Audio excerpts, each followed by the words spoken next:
বিসমিল্লাহির রহমানির রহিম। আসসালামু আলাইকুম। আশা করি সবাই ভালো আছেন। আমি আজকে হচ্ছে যে খামারের কাজ করতে আসলাম। আসার পর হচ্ছে দেখতেছি যে গরুর খাদ্য নাই, মানে ঘাস নাই। সকালবেলা দোলা থেকে নিয়ে আসছি, আসার পর হচ্ছে দেখতেছি বিকালবেলা গরু যে খাদ্য দেব, সেই খাদ্যটা হচ্ছে আমার দেখতেছি স্টকে নাই। বা ঘাসের জমিতে আসলাম, আসার পর দেখতেছি যে অত বেশি ঘাস নাই, হালকা একটু ঘাস আছে। ওইটা এক বোঝা ঘাস কাটবো, ওই যে ঘাস কাটছি অবশেষ।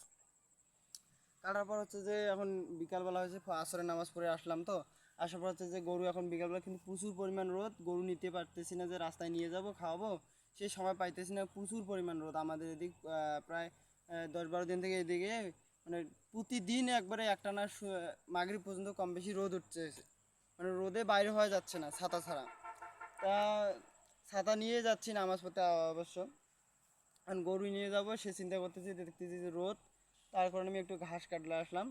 বিকেলবেলা তার দোলা যাইতে মন চাচ্ছে না, তার কারণে আমি ঘাস কাটলাম। কাটার পর হচ্ছে যে দেখতেছি আলহামদুলিল্লাহ এই সবজিটা খুব সুন্দর হয়েছে।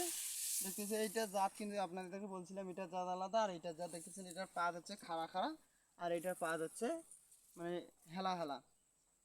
তা সবাই কিন্তু খামার কাজ করলে হবে না, ইসলামের দাওয়াত দিতে হবে, বা সঙ্গে 5 ওয়াক্ত নামাজ কালাম পড়তে হবে। আর হচ্ছে যে নামাজ পড়ার ফাঁকে ফাঁকে যে সময়টা 5 ওয়াক্ত নামাজ পড়া হচ্ছে, যে যে বাকি সময়টা থাকে, নামাজ পড়তে আর কয় মিনিট লাগে, হয় 15 থেকে 20 মিনিট। তাই বাকি সময়টা হচ্ছে যে আপনারা খামারের কাজ যাদের যেভাবে কাজ করেন সেইভাবে কাজ করতে পারেন, কিন্তু অবশ্যই নামাজ পড়তে হবে। আখিরাতের কাজ না করলে হবে না, খালি খামার নিয়ে পড়ে থাকলে হবে না, বা কাজ নিয়ে পড়ে থাকলে হবে না। এই বিভিন্ন ধরনের কাজ করি, নামাজও পড়তে হবে, ভালো কাজও করতে হবে। সবাই ভালো থাকবেন, সুস্থ থাকবেন। আসসালামু আলাইকুম।